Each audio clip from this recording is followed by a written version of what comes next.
आजकल आरडब्ल्यूए ही एक ऐसा जरिया है जिसके जरिए मकानों में रहने वाले निवासी अपनी बात को आगे रख सकते हैं। लेकिन हम आपको दिखाने वाले हैं एक ऐसा किस्सा जहां पर अपनी ही आरडब्ल्यूए के खिलाफ निवासियों को खड़ा होना पड़ रहा है। तो आइए एक नजर डालते हैं कि आखिर सारा मुद्दा है क्या।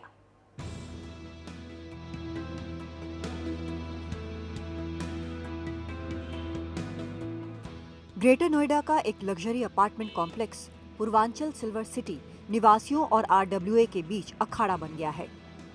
यहां रहने वाले आरडब्ल्यूए के खिलाफ गुंडागर्दी का माहौल बनाने की शिकायत करने के अलावा आरोप लगाते हैं कि मौजूदा संगठन अवैध है जो उनके हितों के खिलाफ काम कर रहा है। कुछ लोगों ने आरडब्ल्यूए बना के 8 लोगों ने और बिल्डर से मेंटेनेंस ले ली उन पर कोई प्रेशर डाल के, और उसके बाद सोसाइटी में बाउंसर्स आने शुरू हो गए। सोसाइटी में गन्स का कल्चर शुरू हो गया, लोगों को डराया धमकाने जाने लगा। तो हम लोग खुद ही सेफ नहीं फील कर सकते। कभी भी आपको फ़ोन आ जाता है कि आज पुलिस ये नोटिस लेके आई है, आज वो है, बात कीजिए, इस तरह की चीज़ें हैं। बच्चे नीचे घूमते हैं, उनके लिए भी आपको सेफ्टी नहीं लगती है। मैंने तो आंखों से देखा किस तरीके से उन्होंने मारा और किस तरीके से कुर्सियों को उठा उठा के गिराना शुरू कर दिया, जिसको देख के मतलब दिल में जो भी वहाँ पर मौजूद थे, हमारे जैसे बहुत सारे सीनियर सिटीजन्स भी थे, उन सभी लोग घबरा गए कि ये क्या हो रहा है, क्योंकि उन्होंने कुछ ऐसा क्वेश्चन तो पूछा ही नहीं था कि जिसके लिए उनको मारा जाए। निवासियों का कहना है कि कुछ लोग, जिनमें गैर रिहायशी भी शामिल हैं, उन्होंने यहाँ रहने वालों की इजाजत और जानकारी के बिना डेवलपर से सीधे आरडब्ल्यूए की जिम्मेदारी ले ली। आरोप है कि जब भी यहाँ रहने वाले रखरखाव के ज्यादा पैसे लेने जैसे मामलों का विरोध करते हैं तो उन्हें मारने पीटने और कभी कभी तो राजनीतिक धमकियों का सामना करना पड़ता है। आरडब्ल्यूए की जिम्मेदारी आज सिर्फ रेजिडेंट्स की देखभाल ही नहीं, उनकी जिम्मेदारी उन करोड़ों रुपयों की भी है जो उनकी झोली में मेंटेनेंस के तौर पे आती है।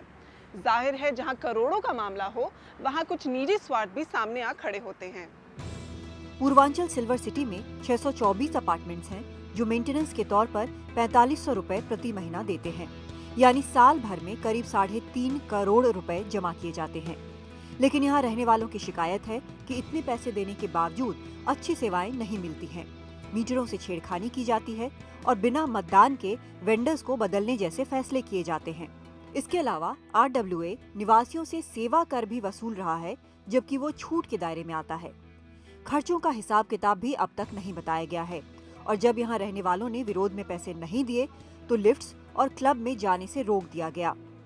निवासियों का आरोप है कि आरडब्ल्यूए ने उनके खिलाफ फर्जी मुकदमे दायर किए हैं।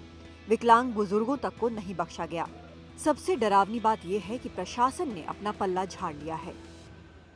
हमने अथॉरिटी को अप्रोच किया क्योंकि next is competent authority and competent authority is CEO greater Noida in this case.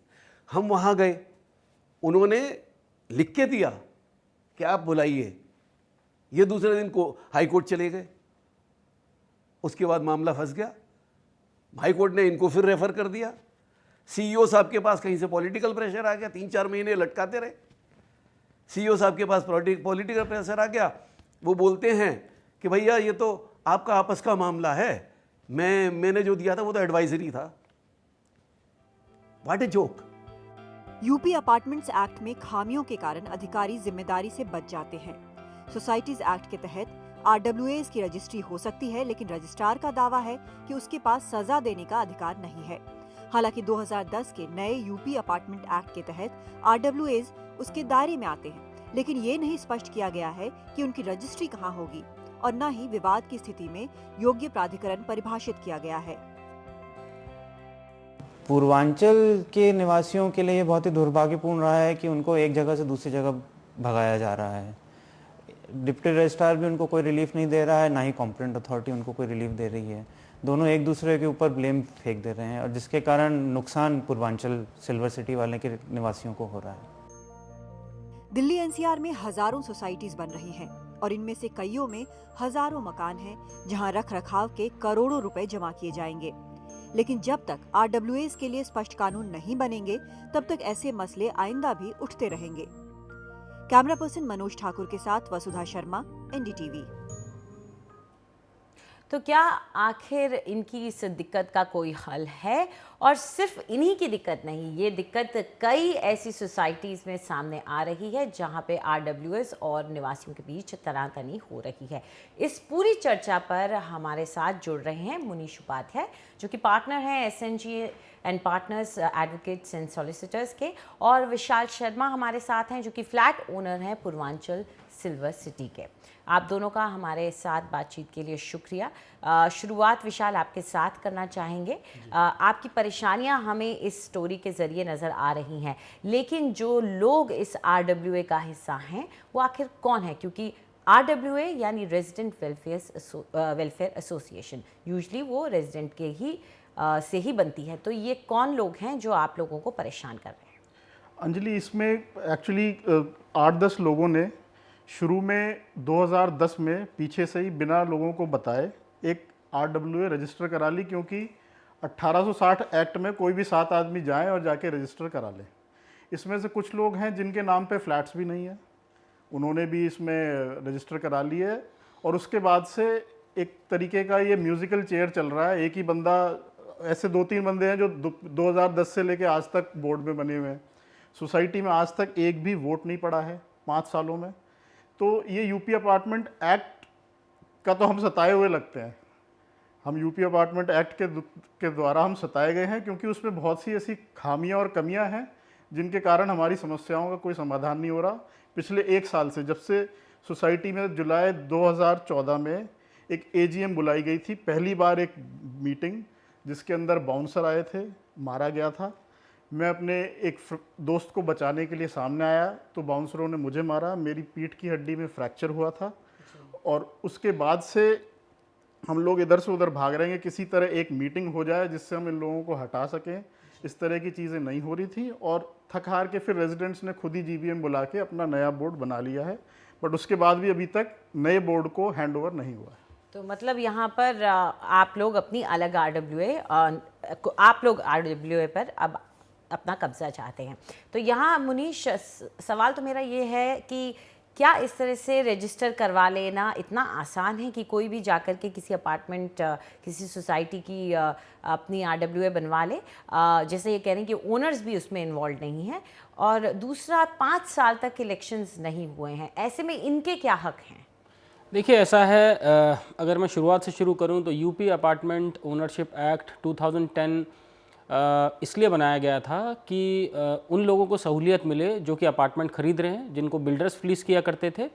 और उसमें बहुत क्लियरली वेल डिफाइंड है कि बिल्डर के विज़ क्या राइट्स हैं ओनर्स के अनडिवाइडेड एरिया में, और बहुत सारी चीज़ों में जिसमें एम्बिग्विटी थी। जहाँ तक RWA के बारे में है तो उसमें लिखा है कि RWA बनाना एक मैंडेटरी है। अगर 33% अपार्टमेंट दे दिए गए हैं या 4 अपार्टमेंट से ऊपर कोई भी बिल्डिंग है, उसमें RWA का बनाना एक मैंडेटरी है। आप बाकायदा रजिस्ट्रार के पास जाएं और अपनी RWA को रजिस्टर कराएं।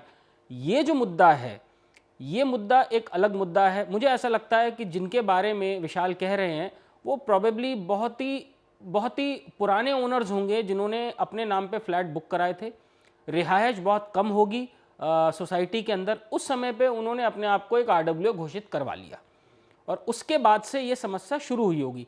अगर वहाँ पे सोसाइटी में फ्लैट्स काफ़ी बन चुके होते और उसके बाद RWA बनती तो डेफिनेटली उसमें चुनाव की प्रक्रिया पूरी होती और तभी ये चीज़ आगे बढ़ती।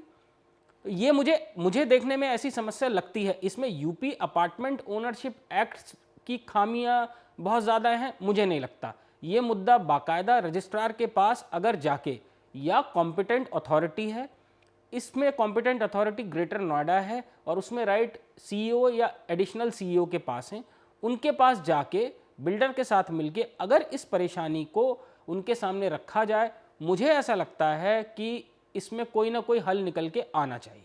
जी, तो विशाल, आप लोग CEO के पास तो आपका मुद्दा जा चुका है मेरे ख्याल से, और आप काफ़ी कोशिशें कर चुके हैं। ऐसे में आपकी मायूसी, आप कह रहे हैं कि यूपी अपार्टमेंट एक्ट से है, क्योंकि आप चाहते हैं कि RWS को लेकर भी उसमें रोल क्लियर हो। आप क्या कह रहे हैं? जी, सबसे पहले तो मैं मुनीश की ये बात क्लैरिफाई कर दूं, वो लोग पहले से नहीं थे। इनफैक्ट पहले से तो हम लोग वहाँ पे काम कर रहे थे, एक छोटी सी कमेटी बना के। हमें ये सब पता ही नहीं था। ज़्यादातर लोग हम में से प्रोफेशनल्स हैं, सॉफ्टवेयर प्रोफेशनल्स हैं जो उस एरिया में काम करते हैं। हमें इन सब चीज़ों का आइडिया ही नहीं था। तो ये काम चोरी छुपे इनफैक्ट बाद में हुआ है, पहले नहीं, बाद में हुआ है। वो एक उसके पीछे कारण है। जहाँ तक यूपी अपार्टमेंट एक्ट की बात आती है, पिछले 1 साल से हम सीईओ के पास जा रहे हैं। उनका मैं आपको ऑर्डर दिखा सकता हूँ जिसमें वो कह रहे हैं कि रेजिडेंट्स के बीच में अगर विवाद है तो वो खुद ही सुलझाएं, मैं कुछ नहीं कर सकता। नहीं, वो अगर ऐसा कह रहे हैं तो डेफिनेटली गलत कह रहे हैं। अगर रेजिडेंट्स के बीच में कोई, देखिए बिल्डर्स के बारे में, बिल्डर्स की मनमानी जग जाहिर है। मैं समझता हूँ कि हो सकता है ये जो रेजिडेंट्स हैं जो ये गुंडागर्दी की बात कर रहे हैं, हो सकता है उनके प्लांटेड कुछ लोग हों जिससे वो आरडब्ल्यू पे अपना कंट्रोल बना के रखना चाहते हों, कुछ इस तरीके की बात हो। तो डेफिनेटली इसमें अगर आपको कॉम्पिटेंट अथॉरिटी कोई मदद करने के लिए तैयार नहीं है तो कोर्ट आपके पास ऑप्शन है।